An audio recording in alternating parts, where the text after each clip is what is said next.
స్వార్థమే తెలియని వ్యక్తి, నిస్వార్థపరుడు.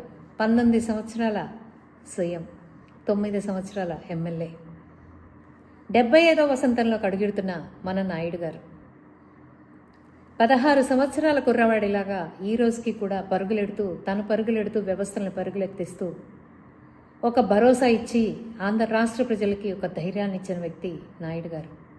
నాయుడు గారు వచ్చారు, మనకి ధైర్యం వచ్చింది. నాయుడు గారు వచ్చారు, మనకు స్వేచ్ఛ వచ్చింది. నాయుడు గారు వచ్చారు, మన రాష్ట్ర అభివృద్ధి మొదలైంది. నాయుడు గారు వచ్చారు, అమరావతి నిలబడింది అని గర్వంగా సగర్వంగా చెప్పుకునే ఆంధ్ర రాష్ట్రం, ఊపిరి తీర్చుకుంటున్న ఆంధ్ర రాష్ట్రం ప్రజలు సదా సహస్ర సర్వదా ఆయన ఆరోగ్య ఐశ్వర్యాలతో నిండు నూరేళ్లు వర్ధిల్లాలని చెప్పి ఆ దేవదేవుణ్ణి ప్రతి ఒక్కళ్ళు కూడా వేడుకుంటున్నారు. చల్లగా ఉండు పెద్దాయన. అదే మా నారా చంద్రబాబు నాయుడు గారు. సిబిఎన్.